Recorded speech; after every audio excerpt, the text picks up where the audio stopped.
ಸರ್ವ ಮನಸ್ಸುಗಳಿಗೂ ಆಧ್ಯಾತ್ಮ ಬಂಧುಗಳಿಗೂ ಹೃತ್ಪೂರ್ವಕವಾದಂತಹ ನಮಸ್ಕಾರ. ನಾನು ನಿಮ್ಮ ಯಶು ಆರ್ ಮೋಟಿವೇಶನಲ್ ಚಾನಲ್ಗೆ ಸ್ವಾಗತ. ಸ್ನೇಹಿತರೆ, ಪ್ರತಿ ಬಾರಿ ಒಂದು ವಿಶೇಷವಾದಂತಹ ಸಂಚಿಕೆ ಬರ್ತಾ ಇದೆ.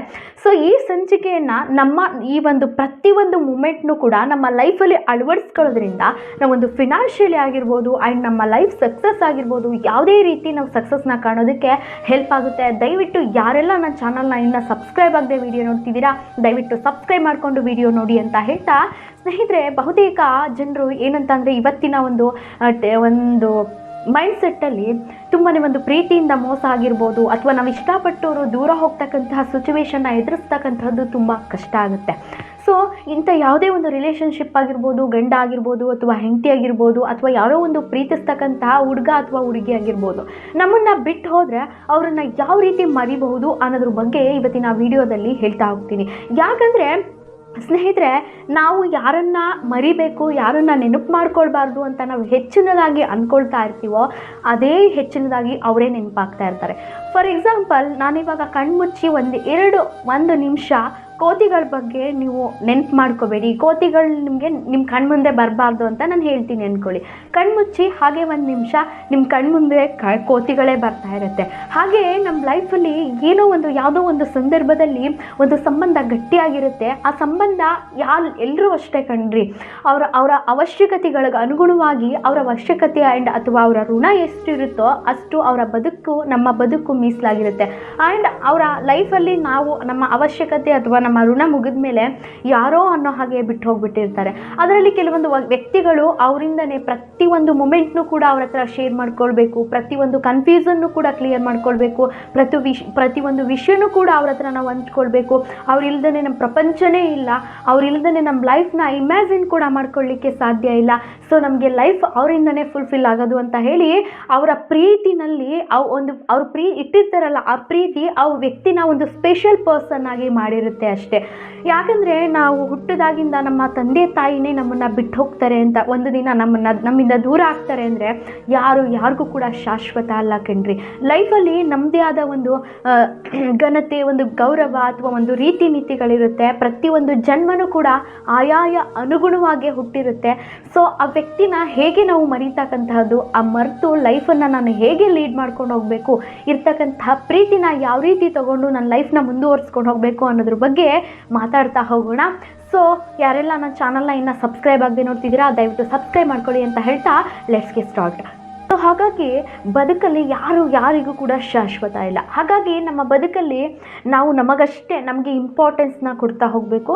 ಸೊ ಒಂದು ಎಕ್ಸಾಂಪಲ್ನ ಹೇಳ್ತೀನಿ. ಇಬ್ಬರು ಸ್ನೇಹಿತರಿರ್ತಾರೆ ಆ್ಯಂಡ್ ಅಂದರೆ ಎ ಒಂದು ಫ್ರೆಂಡ್, ಬಿ ಒಂದು ಫ್ರೆಂಡ್ ಅಂತಲೇ ಅಂದ್ಕೊಳ್ಳಿ. ಒಬ್ಬ ವ್ಯಕ್ತಿ ಇರ್ತಾನೆ. ಸೊ ಇನ್ನೊಬ್ಬ ವ್ಯಕ್ತಿ ಒಂದು ಸೈಕಾಲಜಿಸ್ಟ್ ಆಗಿರ್ತಾನೆ. ಸೊ ಆ ವ್ಯಕ್ತಿಗೆ ಒಂದು ಪ್ರೀತಿಯಿಂದ ಮೋಸ ಆಗಿರುತ್ತೆ. ಆ ಪ್ರೀತಿಯಿಂದ ಮೋಸ ಆದಾಗ ಯಾರೋ ಒಂದು ಭಾವನಾ ಅನ್ನೋ ಹುಡುಗಿ, ಯಾವುದೋ ಒಂದು ಎಕ್ಸಾಂಪಲ್ ಅಂತ ತಗೊಳ್ಳಿ. ಆ ಭಾವನಾ ಅನ್ನೋ ಹುಡುಗಿ ಬಂದು ದಿನವಿಡೀ ಆ ಒಂದು ಫ್ರೆಂಡ್ಸ್ ಹತ್ರ ಹೇಳ್ತಾ ಇರ್ತಾನೆ, ಈ ರೀತಿ ನನಗೆ ಭಾವನಾ ಅನ್ನೋಳು ತುಂಬ ಲವ್ ಫೇಲ್ಯೂರ್ ಆಗೋಯಿತು, ನನಗೆ ಮೋಸ ಮಾಡಿಬಿಟ್ಲು. ಆ ಭಾವನಾ ಅನ್ನೋ ಹುಡುಗಿ ಮದುವೆನೂ ಕೂಡ ಆಗಿರ್ತಾಳೆ, ಲೈಫಲ್ಲಿ ಸೆಟ್ಲು ಕೂಡ ಆಗಿರ್ತಾಳೆ. ಬಟ್ ಈತ ನನಗೆ ಮೋಸ ಮಾಡಿಬಿಟ್ಲು, ನನ್ನ ಬಿಟ್ಟು ಹೊರಟೋಗ್ಬಿಟ್ಲು ಅಂತ ಈ ರೀತಿ ಹೇಳ್ತಾ ಲೈಫಲ್ಲಿ ಪ್ರತಿನಿತ್ಯ ಅವನು ಫ್ರೆಂಡ್ಸ್ನ ಮೀಟ್ ಮಾಡಿದಾಗೆಲ್ಲ ಹೇಳ್ತಾ ಇರ್ತಾನೆ. 2 ತಿಂಗಳು 6 ತಿಂಗಳು ಹೇಳ್ತಾ ಇರ್ತಾನೆ. ಫ್ರೆಂಡ್ಸ್ಗಳಿಗೆಲ್ಲ ತುಂಬಾ ಬೇಜಾರಾಗುತ್ತೆ, ಏನಪ್ಪ ಇವನು ಹೇಳಿದ್ದನೇ ಹೇಳ್ತಾನೆ ಅಂತ. ಆದರೆ ಇನ್ನೊಬ್ಬ ಫ್ರೆಂಡ್ ಇರ್ತಕ್ಕಂಥವನು ಒಬ್ಬ ಸೈಕಾಲಜಿಸ್ಟ್ ಆಗಿರೋದ್ರಿಂದ ಅವನಿಗೆ ಅರ್ಥ ಆಗುತ್ತೆ. ಸೊ ಅವನು ಒಂದಿನ ಕರ್ಕೊಂಡೋಗಿ, ಬಾ ನಿನಗೊಂದು ಸೊಲ್ಯೂಷನ್ನ ಕೊಡ್ತೀನಿ ಅಂತ ಹೇಳಿಬಿಟ್ಟು ಅವನಿಗೆ ಒಂದು ಮ್ಯೂಸಿಕ್ನ ಹಾಕ್ತಾನೆ ಆ್ಯಂಡ್ ಒಂದು ಸಾಂಗ್ನ ಹಾಕ್ತಾನೆ. ಆ ಸಾಂಗು ಹೃದಯವೇ ಬಯಸಿದೆ ನಿನ್ನನೇ, ಇಷ್ಟೇ ಇರುತ್ತೆ.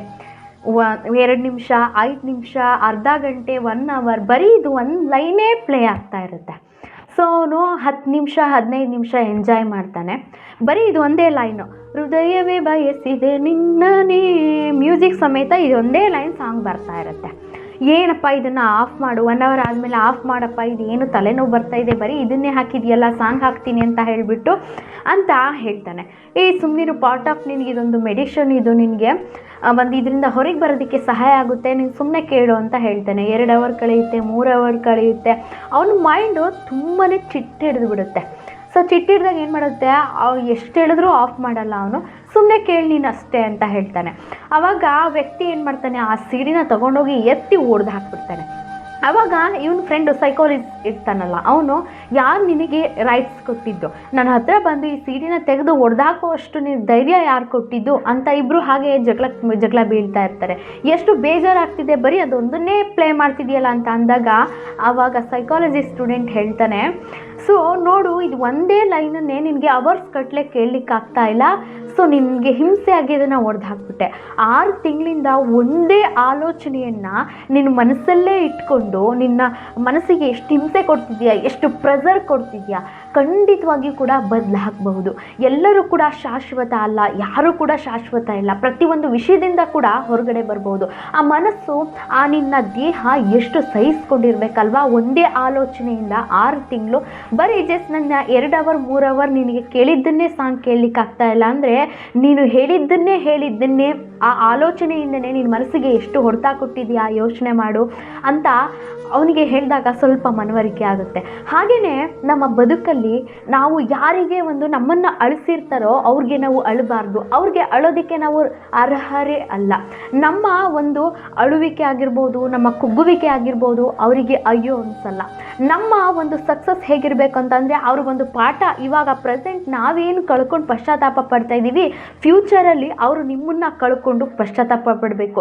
ಆ ರೀತಿ ಒಂದು ಲೈಫಲ್ಲಿ ಒಂದು ಒಳ್ಳೆ ಸಕ್ಸಸ್ಫುಲ್ ಆಗಬೇಕು. ನಿಮ್ಮ ಸ್ಟಡಿ ಕಡೆ ಗಮನ ಕೊಡಿ, ನೀವು ಮಾಡ್ತಕ್ಕಂಥ ಕ್ಷೇತ್ರದ ಕೆಲಸದ ಕಡೆ ಗಮನ ಕೊಡಿ, ಒಂದು ಎಫರ್ಟ್ ಹಾಕಿ ಮೆಡಿಟೇಷನ್ ಮಾಡಿ, ವರ್ಕೌಟ್ ಮಾಡಿ, ನಿಮ್ಮ ದೇಹಕ್ಕೆ ನಿಮ್ಮ ಆರೋಗ್ಯಕ್ಕೆ ಗಮನ ಕೊಡಿ, ನಿಮ್ಮ ದೇಹವನ್ನು ಚೆನ್ನಾಗಿಟ್ಕೊಳ್ಳಿ, ಫಿಟ್ನೆಸ್ ಆಗಿಟ್ಕೊಳ್ಳಿ, ತುಂಬ ಒಂದು ಪರ್ಸ್ನಾಲಿಟಿನ ಡೆವಲಪ್ ಮಾಡ್ಕೊಳ್ಳಿ, ತುಂಬ ಹ್ಯಾಂಡ್ಸಮ್ನ ಡೆವಲಪ್ಮೆಂಟ್ ಮಾಡ್ಕೊಳ್ಳಿ.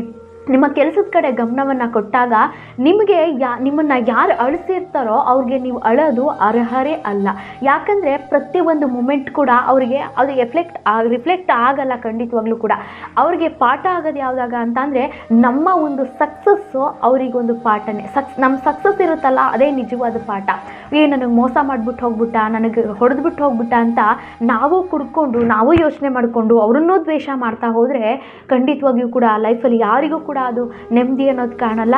ಹಾಗಾಗಿ ನಮ್ಮ ಬದುಕಲ್ಲಿ ನಾವೊಂದು ಸಕ್ಸಸ್ ಅನ್ನೋದು ಏನನ್ನು ಕಾಣ್ತೀವಿ ಆ ಸಕ್ಸಸ್ ಅವ್ರಿಗೊಂದು ಪಾಠ ಆಗುತ್ತೆ. ಫ್ಯೂಚರಲ್ಲಿ ಇಂತಹ ವ್ಯಕ್ತಿನ ನಾನು ಕಳ್ಕೊಂಡ್ಬಿಟ್ನಲ್ಲ, ಇಂತಹ ವ್ಯಕ್ತಿನ ನಾನು ಲೈಫಲ್ಲಿ ಉಳಿಸ್ಕೊಬೇಕಿತ್ತು ಅನ್ನೋ ಪಶ್ಚಾತ್ತಾಪ ಅವ್ರಿಗೆ ಕ್ಷಣಕ್ಕೂ ಕೂಡ ಕಾಡಬೇಕು. ಅಂತಹ ವ್ಯಕ್ತಿಗಳಾಗಿ ಬೆಳೀರಿ. ಯಾಕಂದರೆ ಹಿಂದೆ ಇರ್ತಿತ್ತು ಒಂದು ಪೋಸ್ಟಲ್ಲಿ ಲೆಟರ್ ಬರ್ತಿತ್ತು, ಒಂದು ಏನೇ ಒಂದು ಮಾತಾಡಬೇಕು ಅಂತಂದರೂ ಅವ್ರ ಹತ್ರ ಹೋಗಿ ಮಾತಾಡಬೇಕಿತ್ತು. ಬಟ್ ಇವತ್ತಿನ ಟೆಕ್ನಾಲಜಿ ಯಾವ ಮಟ್ಟಕ್ಕಿದೆ ಅಂತ ಅಂದರೆ ಬೇರೆ ಇರ್ತಕ್ಕಂತಹ ದೇಶದಲ್ಲಿ ಇರ್ತಕ್ಕಂತಹ ವ್ಯಕ್ತಿನ ನಮ್ಮ ದೇಶದಲ್ಲಿ ಕುತ್ಕೊಂಡು ನಾವು ನೋಡ್ಬೋದು. ಅಂಥ ಒಂದು ಮಟ್ಟದಲ್ಲಿ ಇರ್ತಕ್ಕಂಥ ಟೆಕ್ನಾಲಜಿನಲ್ಲಿ ಸಾಕಷ್ಟು ಒಳ್ಳೆ ರೀತಿ ಬೆಳೆಯೋದಕ್ಕೆ ದಾರಿಗಳಿದ್ದಾವೆ, ಒಳ್ಳೊಳ್ಳೆ ಮಾರ್ಗದರ್ಶನ ವ್ಯಕ್ತಿಗಳಿದ್ದಾರೆ, ಒಳ್ಳೊಳ್ಳೆ ವಿಡಿಯೋಸ್ಗಳು ಬರ್ತಾ ಇರುತ್ತೆ. ಸೊ ನಿಮ್ಮ ಕೆಲಸದ ಕಡೆ ಒಂದು ಪಾರ್ಟ್ ಆಫ್ ಹೇಳ್ಬೋದು, ಮೇಡಮ್ ನಿಮ್ಗೇನು ನಾವು ಅಷ್ಟು ಹಚ್ಕೊಂಡಿದ್ವಿ ಕುತ್ಕೊಂಡು ಹೇಳ್ತೀರಾ, ಹೇಳೋದಕ್ಕೇನಂತ ಅರ್ಥ ಆಗುತ್ತೆ ಕಣ್ರಿ, ಅರ್ಥ ಆಗುತ್ತೆ ಅಂತ ಅಂದ್ಬಿಟ್ಟು ಅದನ್ನೇ ನೀವು ಯೋಚನೆ ಮಾಡ್ತಾ ನಿಮಗೆ ಅತ್ಯಮೂಲ್ಯವಾದಂಥ ಒಂದು ಭಗವಂತ ದೇಹವನ್ನು ಕೊಟ್ಟಿದ್ದಾನೆ, ಆರೋಗ್ಯವನ್ನು ಕೊಟ್ಟಿದ್ದಾನೆ ಅಲ್ವಾ.